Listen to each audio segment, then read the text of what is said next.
அக்கிரமத்தின் கட்டுகளை அவிழ்க்கிறதும், நுகத்தடியின் பிணையல்களை நெகிழ்கிறதும், நெருக்கப்பட்டிருக்கிறவர்களை விடுதலையாக்கி விடுகிறதும், சகல நுகத்தடிகளையும் உடைத்து போடுகிறதும், பசியுள்ளவனுக்கு உன் ஆகாரத்தை பகிர்ந்து கொடுக்கிறதும், துரத்துண்ட சிறுமையானவர்களை வீட்டிலே சேர்த்து கொள்ளுகிறதும், வஸ்திரமில்லாதவனை கண்டால் அவனுக்கு வஸ்திரம் கொடுக்கிறதும், உன் மாம்சமானவனுக்கு உன்னை ஒழிக்காமல் இருக்கிறதும் அல்லவோ எனக்கு உகந்த உபவாசம்.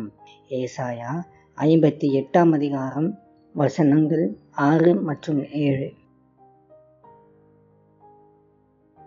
உண்மையான பக்தி என்பது தேவனோடு காட்டும் அன்பில் மட்டுமல்ல, சக மனிதர்களிடம் காட்டும் இரக்கத்திலும் வெளிப்படுகிறது. நாம் உணவை ஒடுக்கும்போது நம்மிடமுள்ள சுயநலமும் ஒடுங்க வேண்டும். பிறனுடைய நுகத்தடிகளை உடைக்க நாம் தயாராகும் போது நம்முடைய கட்டுகளையும் தேவன் உடைத்தெறிவார்.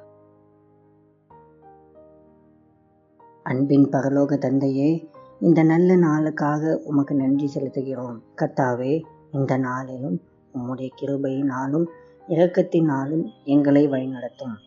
உம்முடைய சித்தத்தை நாங்கள் நிறைவேற்ற எங்களுக்கு உதவி செய்யும். இந்த நாளிலும் ரட்சிக்கப்படாத அனைத்து மக்களுக்காகவும் ஜெபிக்கிறோம். அவர்களையும் ரட்சித்து ஆசீர்வதித்து வழிநடத்தும். இயேசுவின் மூலம் ஜெபிக்கிறோம் எங்கள் நல்ல பிதாவே. ஆமேன்.